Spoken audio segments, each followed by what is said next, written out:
Dostlar, bu 212, bunu alanlar, mən istəyirəm ki, bunların hamısını bir klub altında birləşdirim. Onlar öz təcrübələrini paylaşa bilsinlər. Onlar bir-birlərinə öz, necə deyim, eee, eləyə bildiklərini paylaşa bilsinlər və yaxud da ki, müxtəlif tədbirlər olar. Biz onların hamısını çağırıb, onların nətər deyim, istəklərinə uyğun hərəkət eləyə bilərik. Bəli, bəlkə də bir çox şirkətlərin klub anlayışı var, amma əgər diqqət edirsinizsə, bu son zamanlarda uzun illərlə olan maşınlar yoxdur. Məsəl üçün, bugün bir model çıxır, elə bu maşını sən sürmək istəyirsən, dank yeni modeli çıxdı.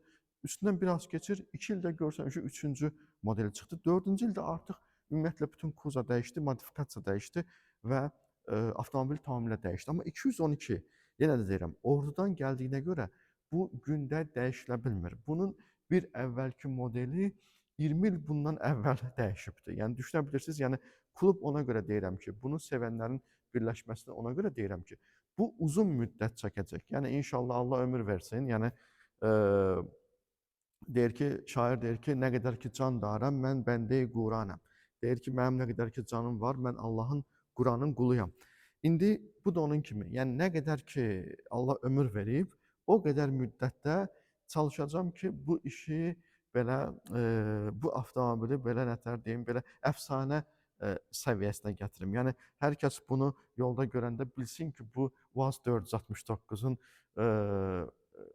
nətər deyim, qohumudur. Bugün bir nəfər gözəl bir şərh yazıb, yazıb ki, bu Gelenvagenin bilmirəm nə idi, Defender'də nə bibisi oğludur deyir, Gelenvagenin bibisi nəvəsi deyir. Nədirsə belə bir maraqlı bir söz deyir. Bax belə məzəli, duzlu, həqiqətə çox yaxın olan məlumatları da hardasa insanlar bir-birini görəndə bilsinlər ki, hə, bax bu 212 bu cür insanların maşınıdır. Ona görə də biz bunu bir klub, bir əhval-ruhiyyə, bir nə cür sizə deyim, bir ruh halına gətirmək istəyirik. İnşallah ona görə qısa zamanda 212 klubunu da açacağam və sizin ixtiyarınıza verəcəm inşallah.